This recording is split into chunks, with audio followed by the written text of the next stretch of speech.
I never thought curiosity could feel like a curse until I accessed the dark web. It all started last year, sometime in early winter, when my boredom evolved into obsession. Everyone talks about the dark web like it's this forbidden kingdom of secrets, and I was too damn curious not to try. So I did what any reckless, naive teenager would do. I searched YouTube. How to access the dark web on Android. A few tutorials later, I had everything set up. VPNs, Tor browser, anonymous browser settings, the works.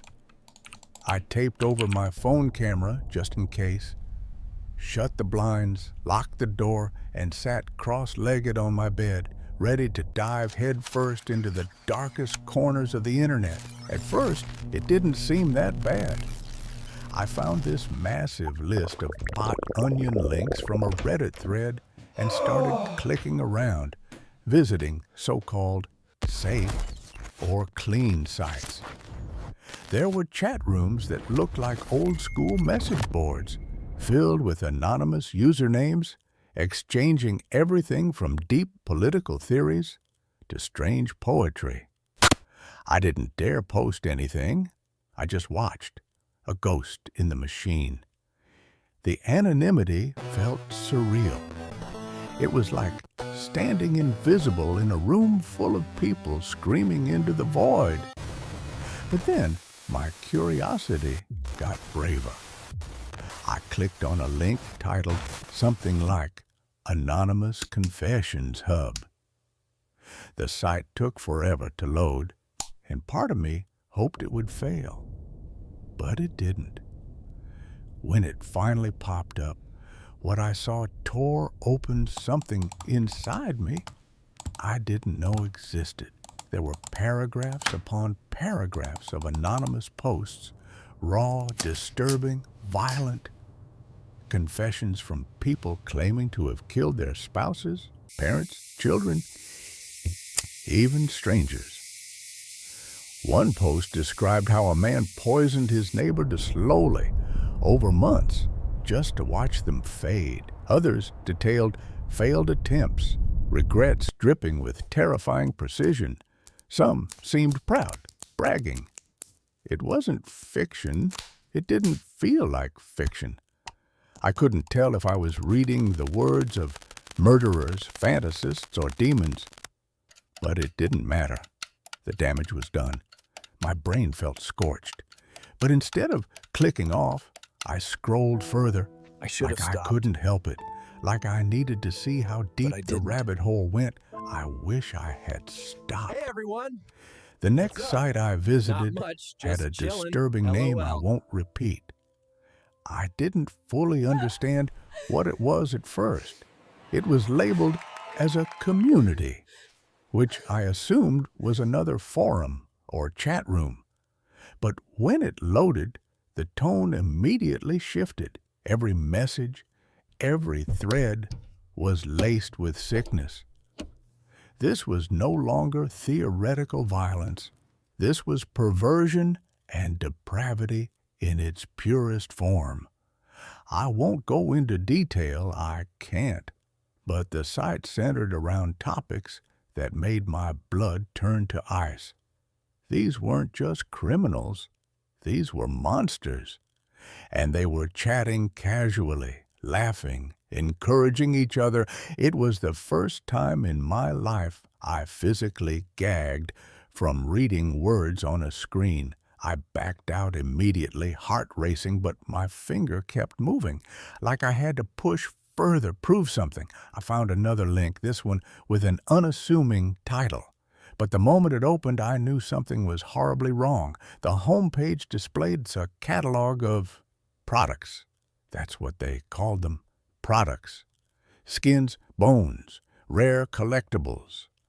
The descriptions were written like luxury advertisements. Some even had testimonials. Prices were in Bitcoin and Ethereum, shockingly high for what they were allegedly selling.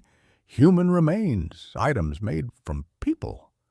Crafted, polished, sold. My throat tightened. I felt like I was gonna vomit. I slammed the tab closed and stared at my screen, eyes wide, pupils dilated. But I couldn't stop. I told myself I needed to end this journey the way it began, mildly. So I visited one more category, weapons and drugs. It was what you'd expect. Grainy pictures of handguns, pills, powders, Ziploc bags next to rulers. But it was boring, weirdly boring, compared to the nightmare I'd just survived. That was the final straw. I closed everything, shut down my browser, cleared every trace, uninstalled every app I had used to access the dark web. My fingers trembled. My chest was tight.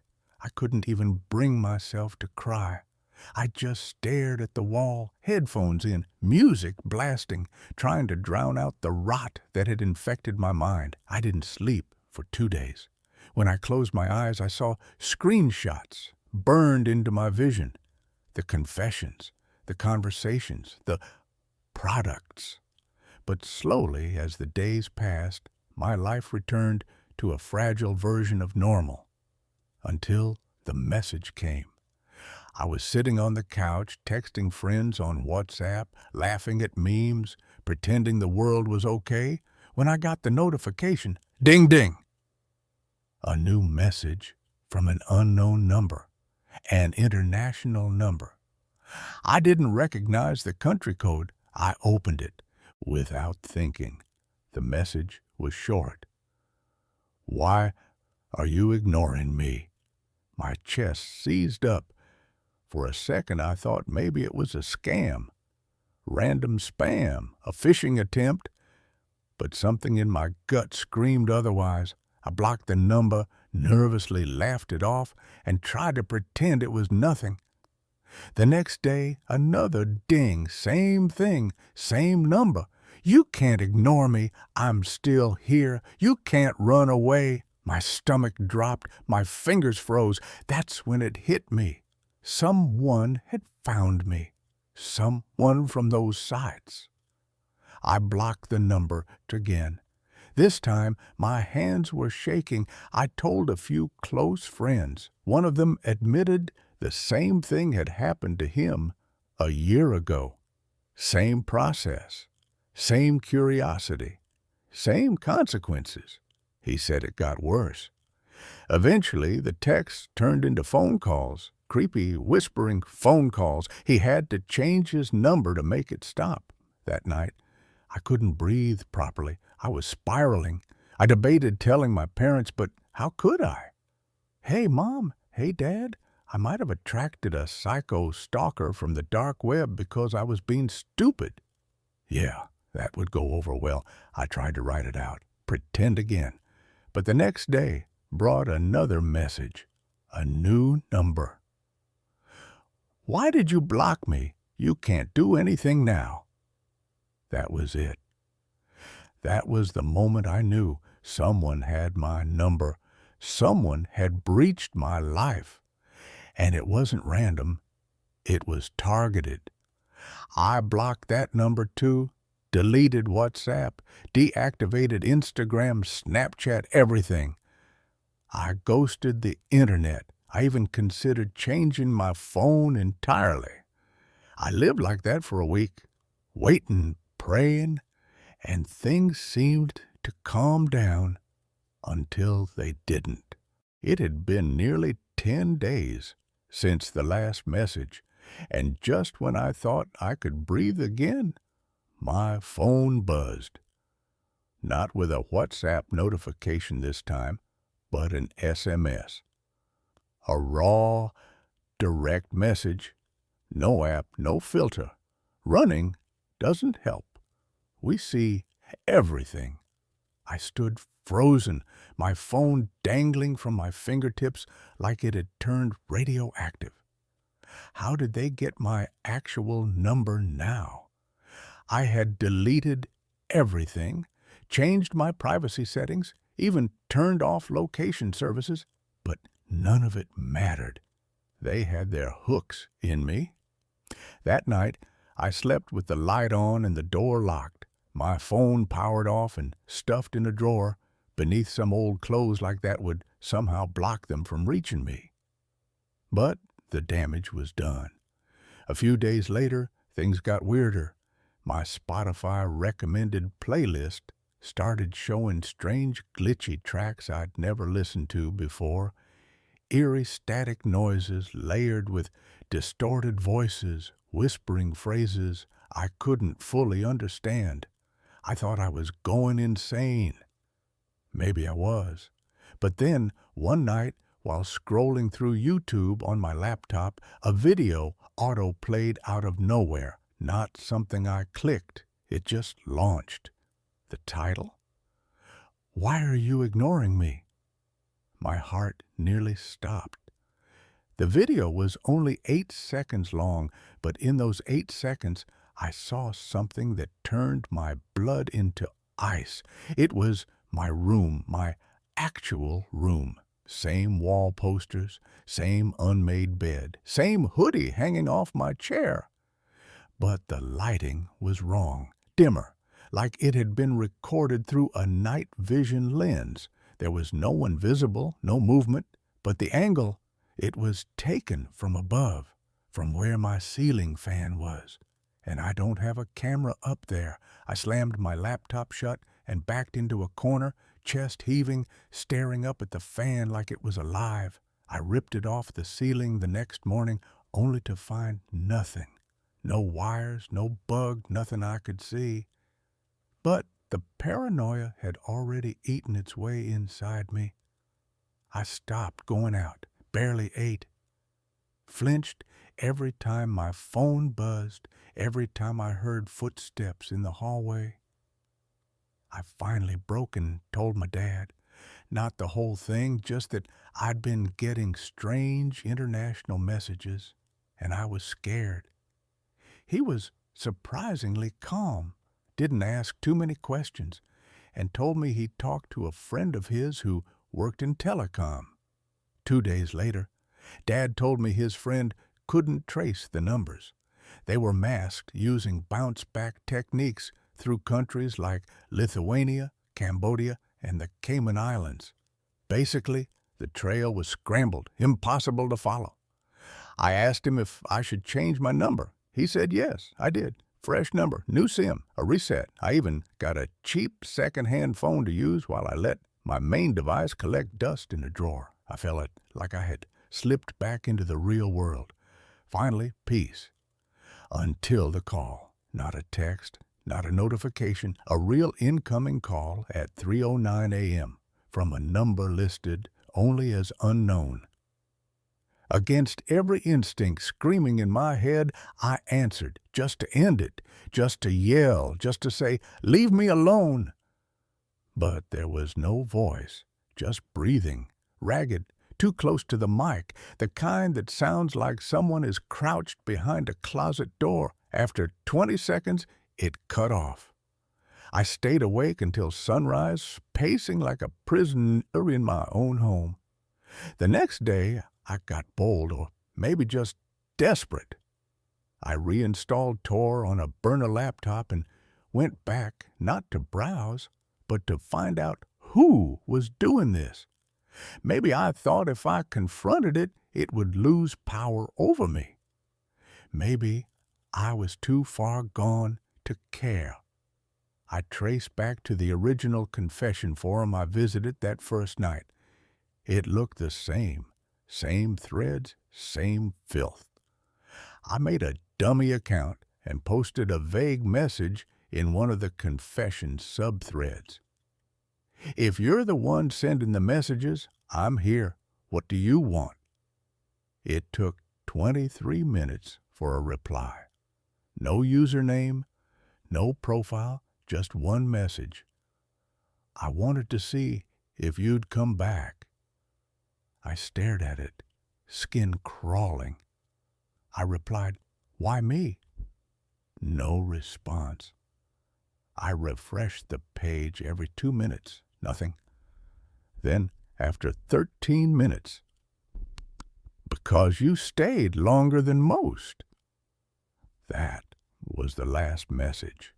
I tried replying again, asked who they were, how they got my number, what they wanted, but the thread went dead. I logged off, heart pounding so loud it felt like I could hear it echoing in my skull. I deleted the browser, destroyed the laptop's hard drive with a hammer, and dumped it in a creek 10 miles away.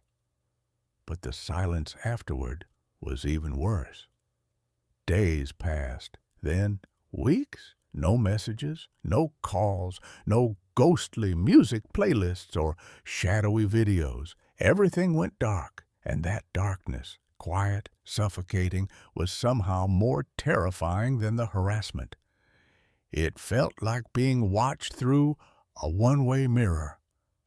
I didn't know if it was truly over or if they were waiting for something. Then, 1 month later, I was home alone when the doorbell rang. I checked the peephole. No one was there.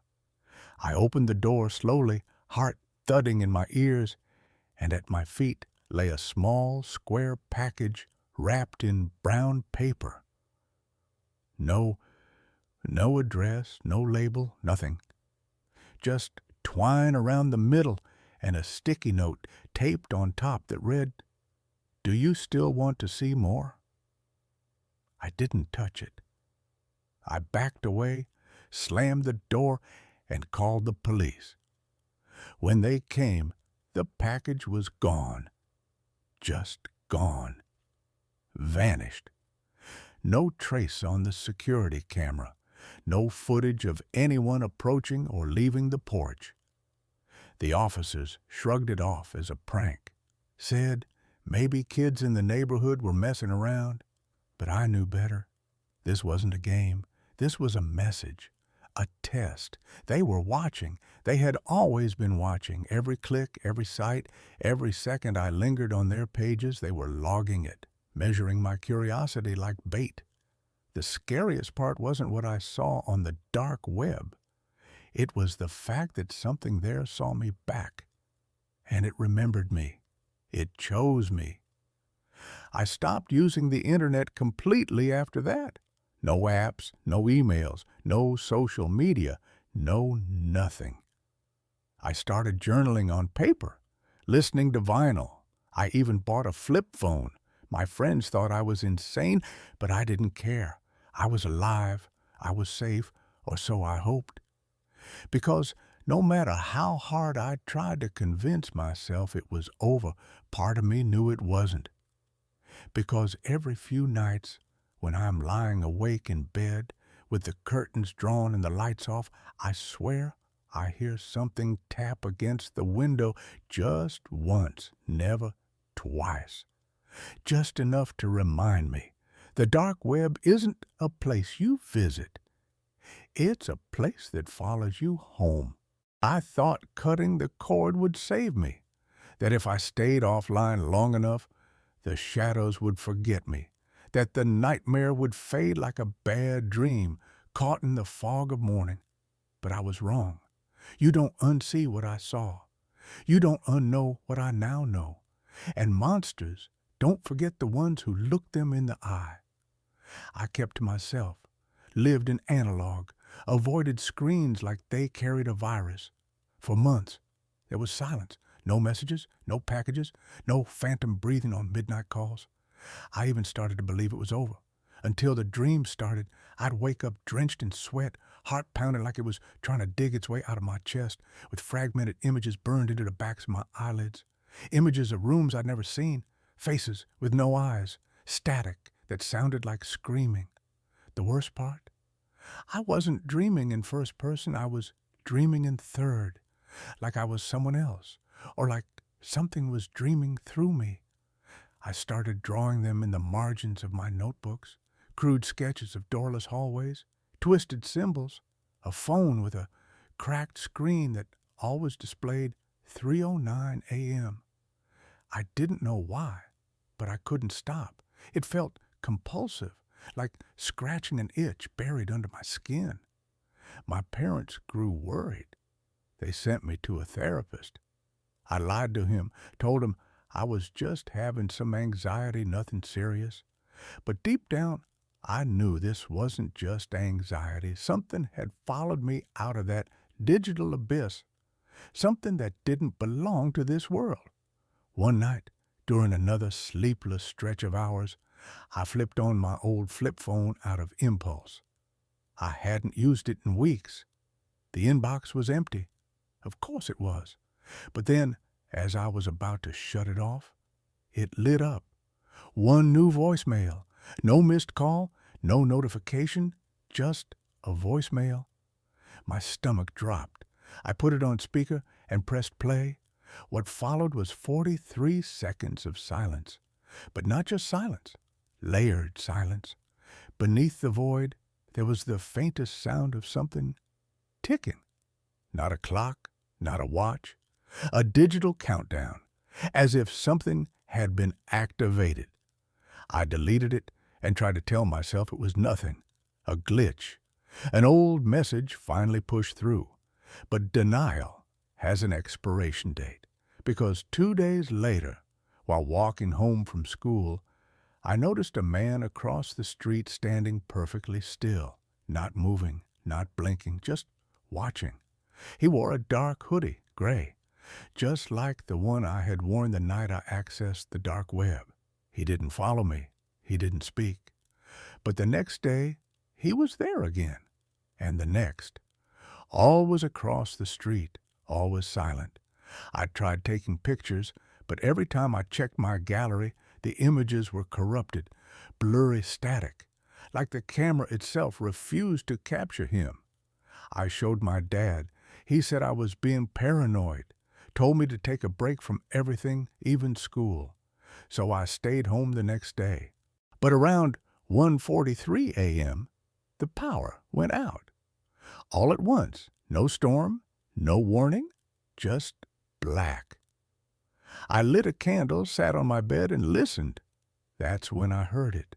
A soft humming, electronic, mechanical, coming from the drawer where I had stashed my old smartphone, the one I hadn't touched in months. I didn't even remember leaving it charged.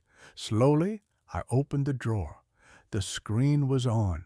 But it wasn't the home screen. It was playing a video, automatically. No app open, no browser visible, just video. It was me, sleeping, tossing, turning. The timestamp, just 10 minutes ago. I felt bile rise in my throat. My own room, recorded, monitored. And then a sudden frame, so brief it almost didn't register, of a shadow moving behind me. Something tall, too tall, something wrong. I threw the phone across the room and screamed. My parents burst in, panicked, but when I showed them the phone, the screen was blank. Battery dead, no video, nothing. They didn't believe me. I wouldn't have believed me either. The next day, I visited the one friend who'd confessed to having a similar experience. I needed to know more. He looked different now, like he hadn't slept in weeks. When I asked him about what happened after he changed his number, he went quiet. He stared at me for a long time, then said, "You know it's not the messages that matter, it's the attention. You gave them your attention. That's all they need." I asked him who they were. He shook his head. "They aren't people. They aren't hackers. They're watchers. They live in the layers of the web we're not supposed to find. They attach to the curious. You fed them with your time, your fear. Now they've noticed you." That night, I stayed up researching symbols I'd drawn during my blackouts. Turns out, some of them matched ancient occult sigils, specifically ones used in rituals involving surveillance and digital invocation. I found obscure blogs of others, anonymous survivors who claimed the same things: strange sounds, corrupted files, blurred out strangers in photos. A sense of all was being watched, even in real life. A few had gone completely off-grid. One posted his story, then vanished. No last update, nothing. The blog's final post simply read, "They've crossed over." I didn't sleep that night. I didn't sleep the next either, because sleep wasn't safe. Dreams weren't mine anymore. I started hearing scratching at the baseboards of my room. Not rats, not mice. Scratching that stopped the second I got close. My dog barked at corners that were empty. Lights flickered even when the rest of the house was stable. Something was bleeding through. And then the final straw. I came home from school and found a note taped to my bedroom mirror.